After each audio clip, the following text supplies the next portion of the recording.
What's going on, y'all, and welcome to the Learnings and Missteps podcast, where we highlight the men and women that have made careers in the construction and maintenance industries. Hey Jesse, can you tell me a little bit about this holiday episode? Yes, Ernest, this holiday episode, we showcase your poem titled The Boss, which is about our dad, and we talk about the complexities of our relationship with the old dude. There's also a bonus poem at the end, penned by you as well. Hope our listeners are moved and stimulated to reach out to that person over these holidays, that hard, gruff person in their life, and let them know that you care about them. They need hugs too. So, you ready to go? Let's do it. Background on why we wanted to talk about your poem, Ernest, is because y'all, both of y'all, Rene, probably don't know this, but I can't read that poem without getting a frog in my throat and tears in my eyes. Hmm. It's very moving, and it does an excellent job of evoking like special, delicate feelings I have of the old man, dad. So much so that I've always had that poem at my office on the wall, wherever I'm officing out of, right? Wow. Because it's very meaningful to me to hear the idea, to read the idea. And so it's meaningful in two ways: that it reminds me of the special sweet times with that, because you, like I said, you captured it so well. Like, I remember that. I remember that feeling of just amazement, the feeling of, son of a gun, are we ever going to take a break? And then it also makes me feel like I want to be remembered that way. Mm-hmm. Like it makes me feel all kinds of ways. Right. And one of your superpowers, your special talents, is writing. Like you do, you've always been a phenomenal writer, and I'm pretty sure our listeners may not know this, but the writings that are posted when we release an episode are done by you. Um, the silver-tongued devil, also known as La Voz. Um, right? Because Yes. I, I don't think Rene and I have that skill set. Rene, would you agree? Yeah, I would agree. And you can capture the spirit of the episode in a very concise manner that really is respectful of the episode and the topic, on the guests on the episode. And again, I mean, it's a superpower. So we don't have to tease our audience much longer. Ernest, can you tell us like the impetus of that poem, this poem specifically? Sure. So this poem is called The Boss. Hmm. And when it was written, I was volunteering heavily with an organization called Sananto Cultural Arts, which is a community organization that does arts and working with the youth in the West Side. And they were having a Huevos Rancheros Gala fundraiser, and they were accepting donations for their raffle. And I wanted to contribute something, and this organization had already published several poems of mine that had words that I would consider pachuco. And so I thought, well, let me write a collection of pachuco poems for the raffle giveaway at the fundraising gala. And so when I looked in that pachuco data bank of words, I realized that, hey, a lot of these memories are from my youth, especially tied to my father. And this concept of the boss was one of those memories that I drew forth the inspiration for the poem. So a lot of our listeners, I mean, we've got listeners, I don't know if y'all know this, but we're global now, baby. The Learnings and Missteps podcast has global listeners. Watch out. We've got we got a bunch of listeners in Canada. We got a couple of listeners in Russia, and then we got India, New Zealand, Australia, Germany, and of course, a whole bunch of listeners here in the States. And I'm wondering if they would know what pachuco means or what that Ah, is. yes, yes, So, can you give us some background on pachucos? sure. Pachuco is a culture, Mm, and it's more of a subset of a culture within Hispanic or Mexican American communities. There are some purists who would argue that you could only be Pachuco if you're from Los Angeles, mm, or that if you only dress a certain way, or that if you only use a specific certain dialect. But according to my father, his culture is Pachuco in his community, and they have their own interpretation of that, which does include some of those other things. But one of the things that I remember most fondly from my father's rendition of Pachuco is the language. So mm. in the language, there's words like a la chamberti and Simon and Chale! carnalismo, Yeah, chale, carnalismo. yeah. And so when I built this poem, The Boss, I took one of those words, which was jefito, and built the poem around it. Mm, Yeah, I remember Tio Neto, and I'll never forget, right? The smell of Tres Flores in the morning. So Tres Flores is a pomade, and I still use it to this day. I remember the Stacy Adams, man. I'll never Hmm. love the Stacy Adams, and along with the language that you pointed out, that is, I guess, a component that for me still I still kind of loosely want to represent and keep that piece of culture alive, Yes, right? yes. Maybe silently through my Mhm. Stacy Adams, uh, Exactly, exactly. right? Yeah. So, and I'd like to add that the word jefito itself is not pachuco. In this context, it's more about the way the word is said Okay, that ties to that. So, awesome. So Renee, what do you think? Should we just jump into the poem now? Yeah, I mean, let's read the poem. I want to see you cry. Oh, you dog! You don't think my tear um, ducts work, huh? okay, you ready? Let's do it. The boss. The sun is setting on my boss's hands, mi jefito. The sun is setting on my father's hands, mi jefito.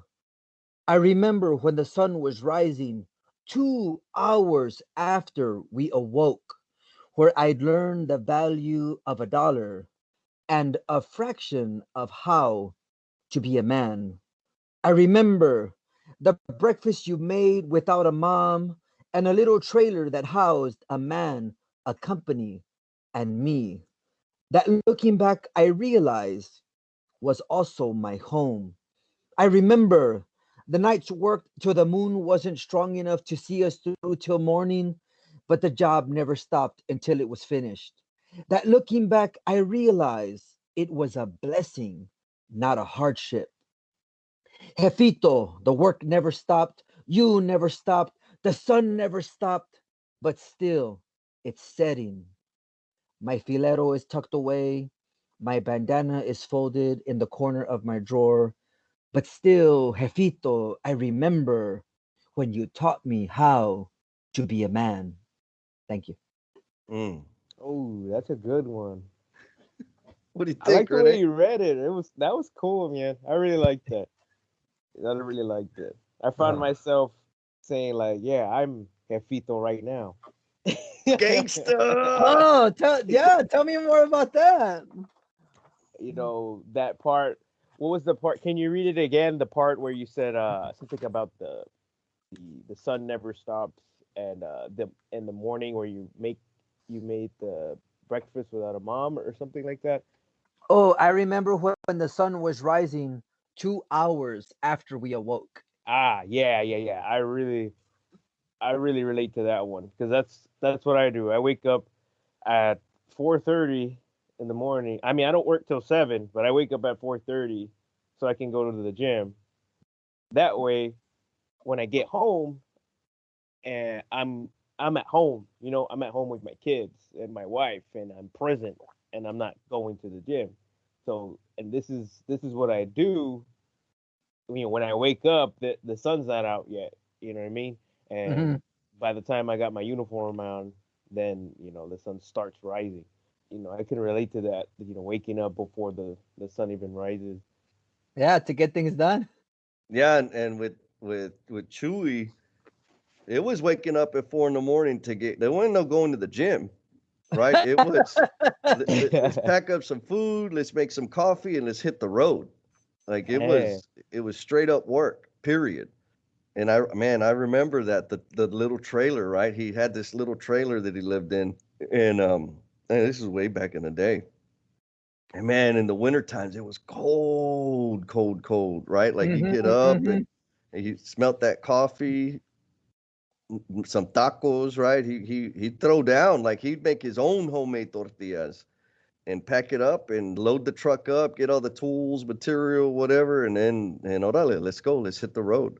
It was, as a youngster, it was not the most comfortable situation, but it's a very special memory I have of just kind of like, man, every single day this dude does this. It doesn't complain, just like a machine, man. Yeah. Right? Like Yeah. he just got down like nobody before. And I'm glad that it resonates with you, Rene, because that's part of the reason really wanted to share this because the holidays are coming up. You know, believe it or not, I do get sentimental, right? It's cooler weather, and I think about him, right? I see him, and he's older, he's shrinking, right? He used to be this big giant. Now he's kind of little, looks like a little raisin man, just getting smaller, and. But it reminds me of younger days to think about them and think about those things. So, Ernest, how much feeling did you have to tap into when you were authoring this poem? Oh, wow. That's a great question. So the short answer is more than I would have liked to. Mm, So it would have been nice if I had this pure memory of this pure color and just put it on the paper. But from my memories of dad, is he was a conflicted man. mm, And and there were some memories of him that I think are hurtful. And so to write this poem was really very difficult because there is a pure, beautiful part of the memory of my father. And in order to write this poem, I needed to kind of separate myself from some of those other feelings. mm-hmm, So that it didn't destroy the purity of this aspect. Because this memory and what this memory represents and the feelings that it generates, and actually really the things that I carry forth into my life from this memory are pure and beautiful. And so it was easy to tap into those things, but it was really hard to separate from some other things. mm-hmm. And that, brother, the feeling is mutual, right? Because when I think everybody has a complicated relationship with their parents, or maybe not, I don't know, but for me, I think everybody does. It makes me feel better about myself when I can say everybody does. But conflicted man is a perfect description, right? and Mhm. and and more so, I think, like that's a great way of describing me too. Now, right? Yeah, go ahead. so you say conflicted. So, what was so conflicting about him? Ernest. Yes. So the work was beautiful, and the lessons that I got from that were, so some of the things were like the concept of being able to earn a living, or the value of work or the value of working hard. But one example I have is like the method of how those lessons were taught. So, for example, if he wanted a tool and he wanted me to look for it, and he says it's in the toolbox, but I can't find it, well, I go tell him, hey, Dad, I can't find this. He's gonna get the toolbox, throw it all over the floor, and like, well, there it is. Like, don't you see? And so that's one example, which was the method, I guess, kind of the method of how these lessons were taught. But there were also other examples of in the personal life. So, for example, I would have liked to spend more time with my dad outside of work. I would have liked for him to come to some of my baseball games, or I would have liked for him to show up regularly at a scheduled time or when he said he would. And so some of those things left wounds in me that are hurtful, that I say conflicted, because while things with the work side were very, very good, things on the personal side, I think, could have used some improvement. Mm. That makes sense. You know, it's interesting. I'd never thought of it in that context, but it would work was really the only venue we had to spend time with dad. How far off base am I with that statement, Ernest? Uh, I think it's not very far off, because I think other time could have been created. Sure. I think it just wasn't. I think it was his choice not to tap into it for whatever reason. Right. Yeah, no, exactly. Right. Like we all have an option. We all have choices. We can all create our environment and our reality.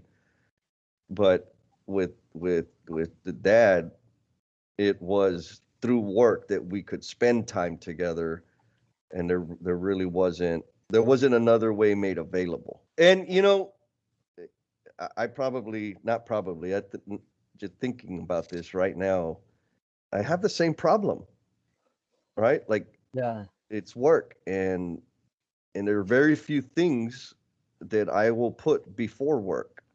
And I think there's a lot of people out there, fathers and children of fathers, that struggle with that, right? And that's part of their reality, that I'd love to spend more time with the old man, but the old man's working, and it's accepted, right? Do you think that's still a real thing for a lot Oh of yeah. people? Oh Oh yeah, for yeah, sure. definitely. Yeah, like my foreman, he says, because sometimes they'll turn down overtime. So because we have something planned with my wife or my kids, and sometimes I'll turn down overtime, or I'll say like, hey, I'm not, like, we'll be on a holiday week and we get off at 3:30, but the option is open to work all the way till 5:30, and you'll get 2 hours overtime. So I'll turn that down, and my foreman has a saying that goes, "A man's got to work. A man's got to work." Right? Hmm. That's the crew culture that we got. A man's got to work no matter what, always making that money.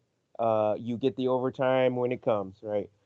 I say, no, not all the time, especially if you had something with your kids. And I just learned this lesson, that I haven't been like this always. I remember when I was doing boxing. I was boxing at San Fernando gym. That was my second job almost. I wanted it to be my second job. I wanted to make money off of fighting eventually. So what I was doing is I would go to work, you know, 40 hours plus whatever overtime we got, and then right after work go to the boxing gym and box for 3 hours and then go home. And geez, that's a lot of hours away from your family. And I was just I had that mentality in my head that a man's got to work. A man's got to work. I'm doing this for our future. I'm doing this so we can have I can give my family a better life potentially. You know what I mean? I mean, boxers make millions. Um, Maybe this will pay off, right? And after talking to my wife and seeing, the fruits or the lack of fruit in my family, I was like, man, you know what? I can't be doing this. What does it matter if I did make it and my family wasn't with me the whole time, or my family has no desire to be with me anymore because I've been putting them on the back burner my whole life. Mm-hmm, mm-hmm. And I just realized that, probably about last year. It gets to the point of what am I working for? Yeah, What is all this work for? exactly. I think Tony Montana said it best. Is this it? Is this what I've been working for? uh, Right. I know the rest of that quotation. Right. I can keep going, but we're gonna try to keep this PG. You brought up a fantastic point, right? And Rene, you brought up a fantastic point, and Ernest, your poem captures it beautifully. So, Rene, what I got from what you're saying is we get in this mindset that I got to work so I can give my family the things that they need, give them a better life. Right. I think that mindset is rooted in buying them things and providing them more comforts. Yeah. And really what our people need, the people we care about most, is the lessons, the learnings, the understandings, and the connections. But that's a very hard concept to really understand and develop. And it sounds like, of course, because you just have that way about you, Rene, that you've got some wisdom beyond your years, and you learn those things super fast. But as it relates to the poem, like when I read it, Ernest, I think about hard work, right? I think about Yeah.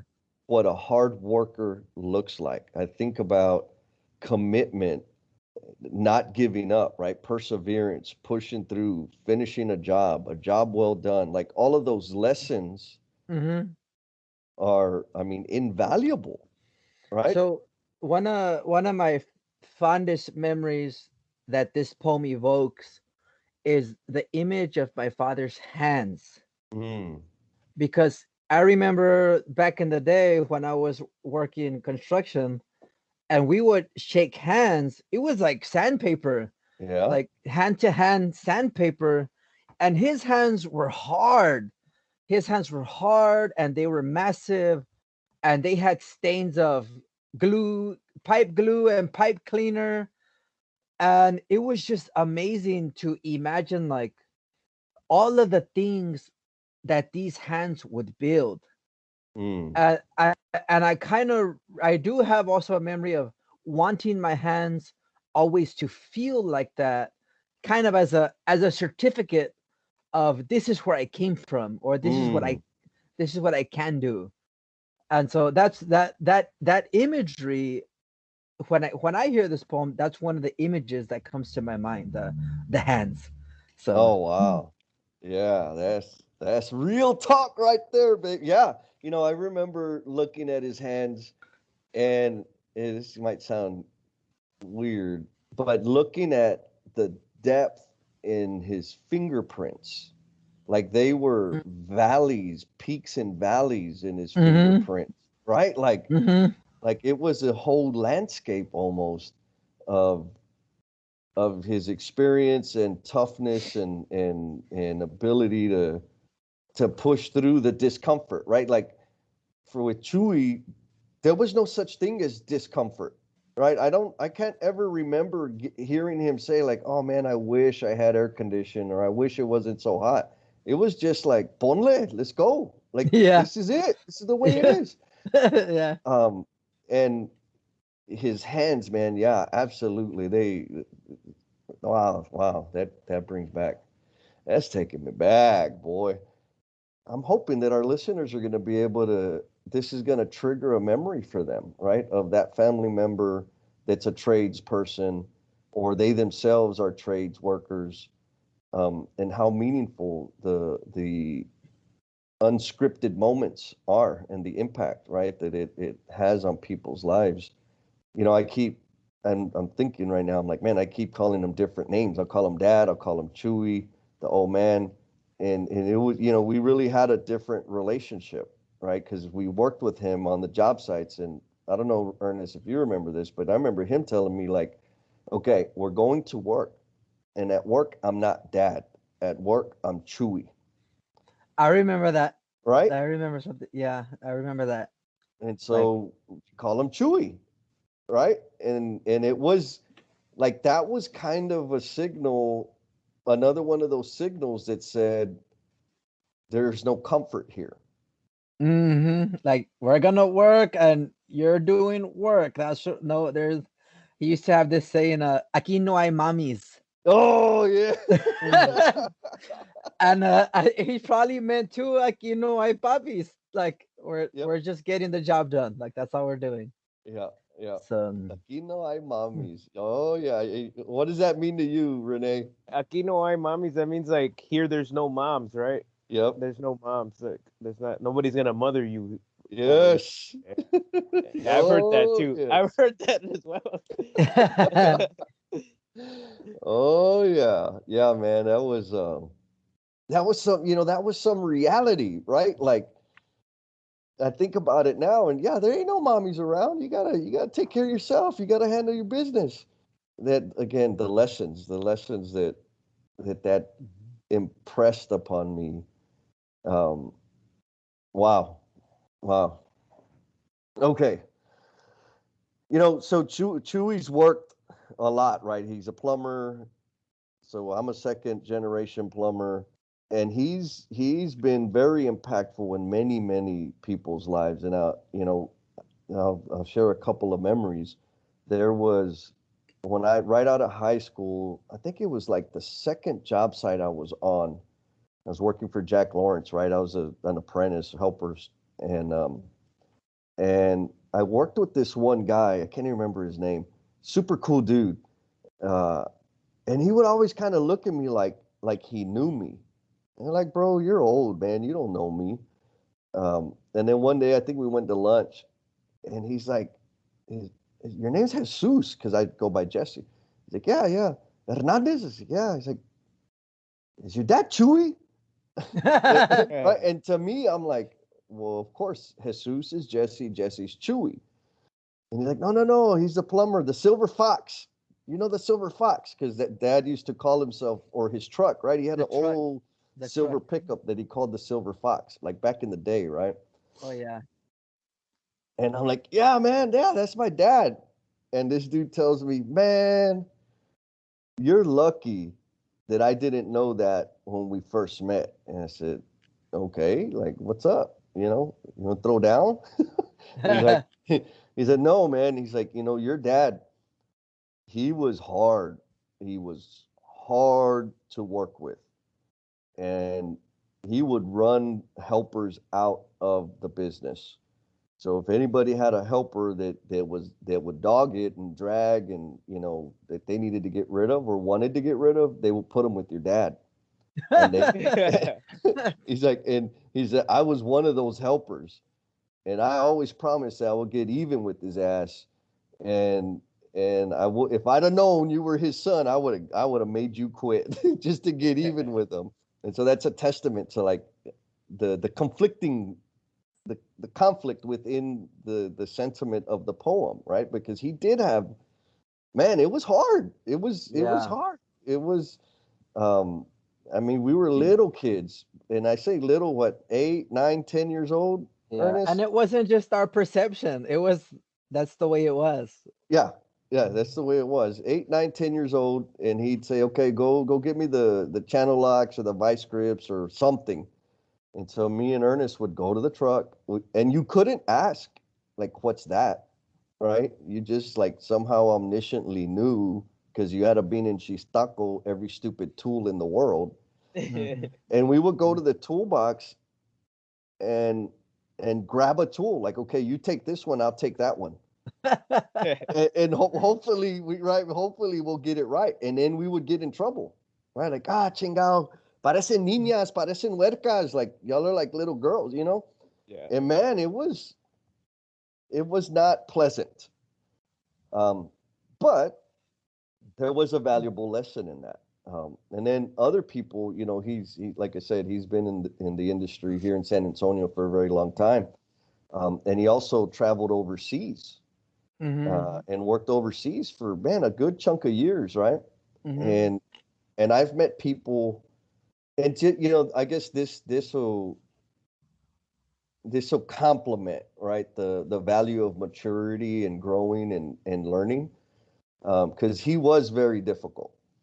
Uh, but in his later years, he became more of a teacher, and he would counsel and develop people. And you know, I've met when he was working overseas, he was kind of in that mode of his life of teaching people and almost, dare I say, nurturing, right? Um, Yeah.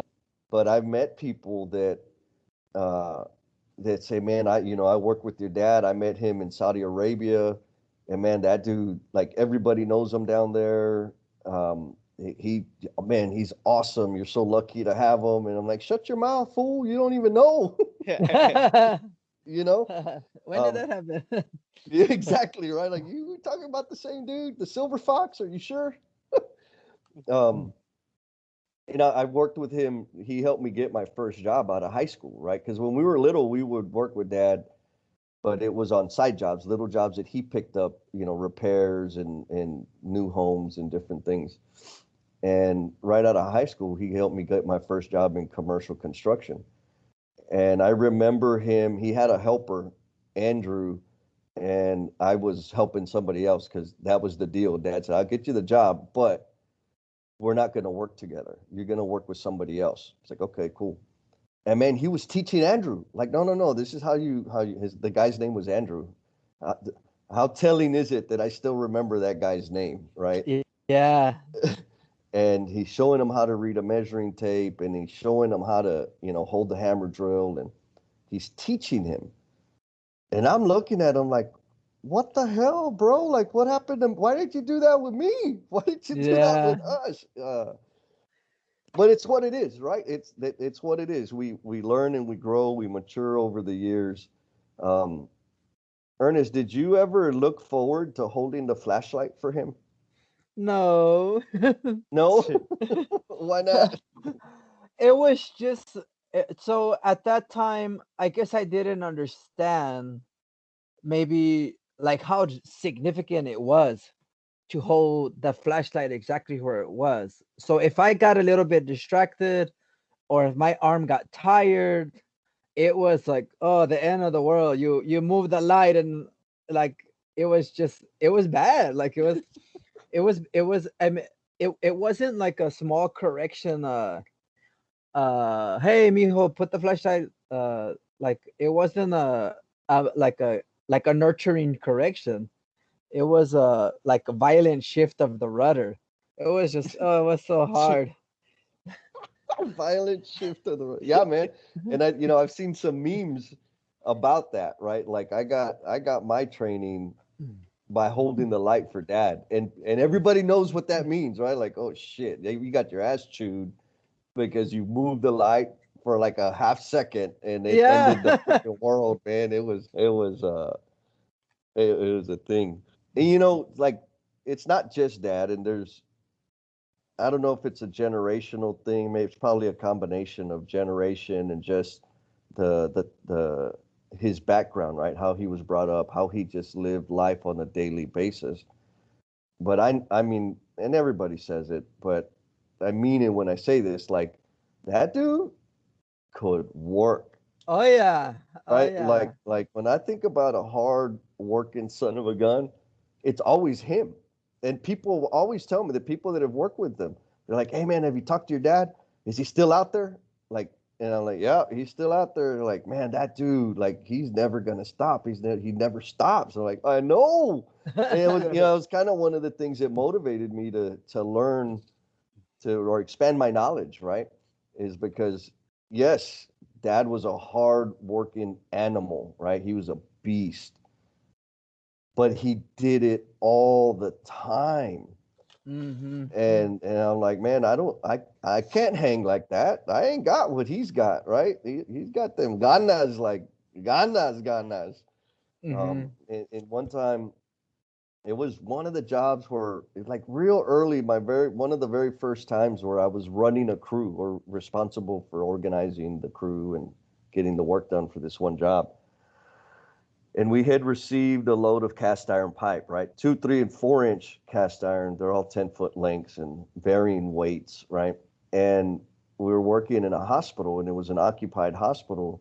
And we had to, for a bunch of reasons, we ended up having to carry the pipe up the stairwell. And we were working like on the 6th floor. And so it was like, oh man, this is going to suck because now we got to hump all this pipe up to the 6th floor, come back down, and just keep like that was at least a day's worth of work. It ended up being less than a day. And so we were out there, we received it. It was me, Chewy, another guy who had just recently got his plumbing license, and a couple other dudes, right? And it's like, man, all right, let's go. Let's get it going. And the one guy who just got his license, like, he was young, right? I mean, I was 21 maybe, 22. And this dude, the other guy, he was probably in his early 30s, but he had his license. Like, oh, he's special.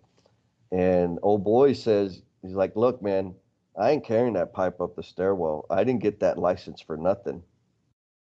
And I'm not a helper, right? Like this, what's the word? Privilege. Not the, well, privilege is a nice way of saying it. Entitlement. There you go. Right? He was entitled to not do that kind of work because he was a licensed plumber. And so Chewy pulls out his license, which is like a double-digit number because he's had his license from the Forever. beginning of time, right?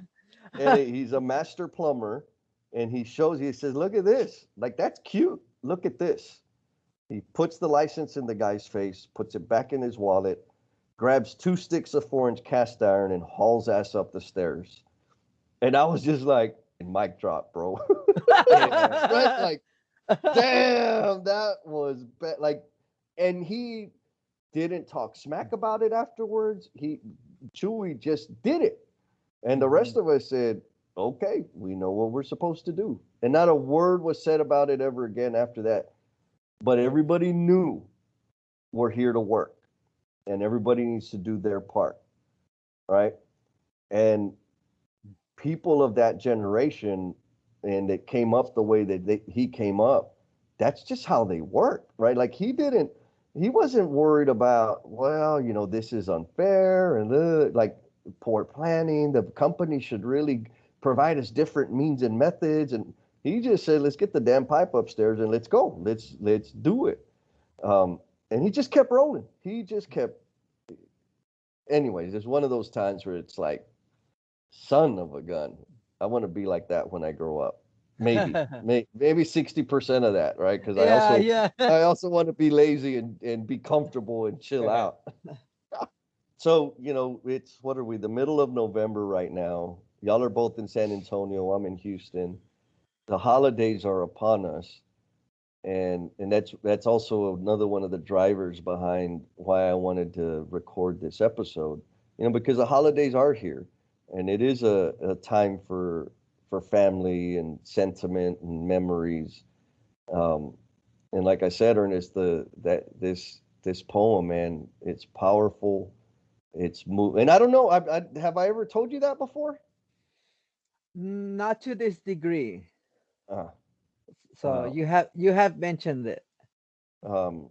Like, it affects me big time. And I hope that for our listeners, if you haven't talked to that old man, or it could be your mom, right? Or your aunt or an uncle, that person in your life that, they were bristly and rough, but you have fond memories of them. I hope that this triggers you to think deeply about them, or if you're feeling courageous, reaching out to them and saying, hey, you doing all right? You want some coffee? How about you make me some tortillas? I'll eat your breakfast. Right? Like get out there and contact them or celebrate them. How about that? That's probably a little easier. Celebrate those people because, we talked a little bit about how there was hurt associated with those, or not associated, how there was hurt experienced in those situations. But there was also tremendous life values that we both, I think, taken forward and attempted to impart to Rene. What do you think, Rene? I think what was your question? I You're fell asleep. asleep. Now I fell asleep. Thinking about, the work ethic that Chewy imparted on us, did did he or we impart any of that on you? Oh, that's a good one. I can't recall ever either one of you being giving me a violent shift of the rudder. I can't. Yeah. I can't remember. I remember you guys teaching me everything you guys taught me. Um, in a nurturing way. It was never hardcore.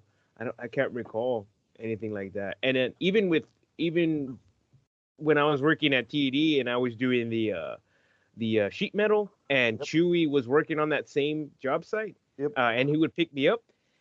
I don't even remember Chewy being that way either. He was really nice to me. Like the Chewy that you guys described, I can't even imagine him Yeah. doing anything like that. Yeah. I remember him coming to my mom's house to pick me up, and he drove, far. It was at least a 20-minute drive to come pick me up, and then he would have tacos for me. He would always have a nopale and egg taco, and Yeah. then like some Yeah. kind of egg ranchera taco, or he would give them to me, and he'd be like, "Hey, well, you can warm them up on the heater of the the AC," Yeah. and Yeah. he was nice. He was a nice guy, and he would give me some work ethic talks and stuff, but it was never hardcore, like, I don't know if that answers your question. Yeah, man. No, that's really nice to know that you have that experience with them. Pinche Chewy. I'm gonna have to give him shit. No, I mean, that's special because for me, it's special because it gives me hope that I too can be nurturing, right? Like I don't always have to be porcupine and um, in my intention, because it takes a lot, I think, for some people to understand that I'm coming from my intention is to help and develop, but the delivery may sting. So there's still hope out there. There's hope for me anyways. So Ernest, you got anything else you want to add or share? There was one important thing. So when I was trying to draw the image of the sun and saying that the sun is setting, like he never stopped. The sun is, but the sun's still going, but the sun is setting. What I was trying to talk about was the age that Mm, my father was at, because like the sun is still going strong even when it's setting. It's still there doing its job. Like yes. it's still there doing work, but hey, the sun is setting. And so I saw my father in the same way, that he's still going. He's still doing his work, but it's that time where the sun is setting, and this is the way I want to remember him. Mm, yeah. Yeah, man. Mhm. Powerful story, dude. What other poems were in this Pachuco series? So there's actually 10 poems in this series. The other most famous, my favorite poem in this collection is called Pachuco U, Mm, and it's about a kid who grew up in a Pachuco culture, but he feels the need to go to college. And ah, and so he's talking to a representative of the school, and there's a repeating line that says, "Orale, academic dean." And it goes from there. And what he does is he ties in little things from his life. Like he may not have been involved in student organizations, but he had some other substitute experience. ah, And he didn't have like official letters of recommendation, but he has this other thing to kind of mirror. So it was like using the mirror of this kid to say, hey, I really do qualify, but like you're not gonna give me a chance. Mm. So it was kind of like that. So that was one of the poems that was probably my favorite poem. And my other favorite poem was about my grandma. Mm. And in that one I say jefita. That Mhm. that's the main word. And that poem was written to try to connect and remember to my grandparents who I was never really close to. Yep. And at the age when they were available, I didn't realize or recognize the value of family. And so when I wrote this poem, I was trying to connect to that very, very serious need. Well, I'll tell you what, rather than tease our audience, why don't we further share your superpower? And would you mind reading Pachuco You? Because I think it's gonna strike a chord with our listeners. Sure, sure. Okay. You ready? Yeah, man. Okay. Pachuco you. Orale, academic dean. I want to go to college too. West Side Barrio Kings, South Side Gangsters. Those were my student organizations. How could you not see? Do you assume too much? I wish, I need, I dream, I deserve to go to college too. Watch ya, academic dean. I wish I could go to college too. Gang warfare arbitration, ancient street dialects. Those were my advanced placement classes. How can you tell me no que este que el otro of some prerequisites? What about your prerequisite? Your duty to higher education? Or do you pull up the ladder so the pachuco doesn't exceed your current occupation? Chingao, academic dean. I need to go to college too.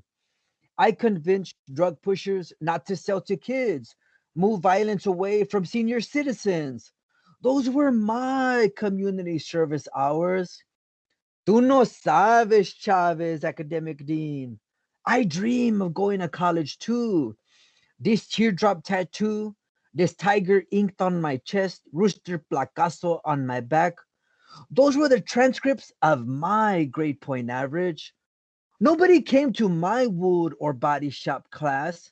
And that college night, well, hell, I had to work to support my family at night. ¿Cómo no entiendes, Mendez, academic dean? I deserve to go to college too.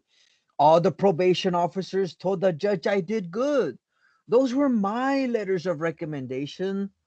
No me puedes apiriquear, Pilar, academic dean. You say I wouldn't even be able to pay?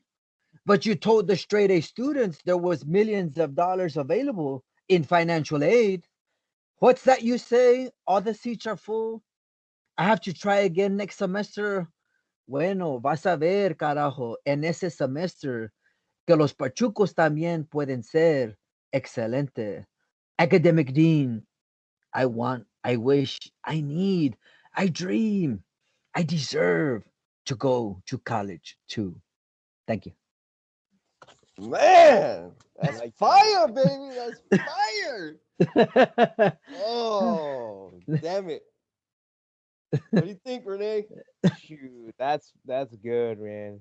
That's good. That's kind of like that's exactly what some of the conversations I have with my foreman are. You know, we're he's a super he's like an advocate for getting these kids out the barrio. You know, he Mhm. we were talking about homelessness or something or low income. I don't remember what we were talking about, but anyway, he was talking about. He's like, yeah, I don't mind giving money. I give so much a year to this club, and I donated dance shoes to this dance studio because I don't want these kids out here to just survive. I want them to thrive. Yeah. You know, I don't want them to. I want them to have a positive outlet, and maybe that'll spark something, and they can get a dance scholarship or something. You know, so we have these conversations too, and you just put it all together in beautiful poem. It's cool. I mean, there's a lot of people that are talking about that stuff. What it says to me is our lives, the richness of our experiences may not be typical, but they are tremendous. There is tremendous knowledge gained through every walk of life. And within that, there's potential built in the individual that they can contribute to their families and their communities. Many times it's overlooked, and we're missing out. And so we need to invest in all of those people and support the direction, their learning path, whatever that may be, right? Like college is called out specifically, and that's a powerful vehicle, right, for people to grow and develop and build a career. But it's not the only vehicle to learning and developing and growing as an individual. And in any case, either any of the vehicles would be missed if we don't appreciate, or if we can't appreciate the real deep, meaningful life lessons that every human being has out there today. Mm-hmm. What do you think, Ernest? I agree. Yeah, because not maybe perhaps not everybody's experience is the same, but the value of the experience transcends all those things. Damn, there it is again. You heard it from La Voz. And for our listeners out there, maybe you don't know, but Rene, Ernest, and I, we're all brothers. And Ernest, I'm really proud to share this episode, and to hear the passion and the fire you got in your writing. And I wanted other people to know that you're pretty badass, man. Thanks. This is freaking awesome. So, man, thank you for letting us record it, and for our audience, thank you for hearing us whine a little bit about the old man, right? Dad hurt my feelings. And again, it's the holidays, so celebrate your people, right? Try to look at things from their perspective, because I'm pretty sure they're not trying to be mean and hurt your feelings. They really are trying to do something else, and they don't have the words to express it in the most comforting way. And so celebrate them. Hell, listen to this episode with them, and we'll talk at y'all next time.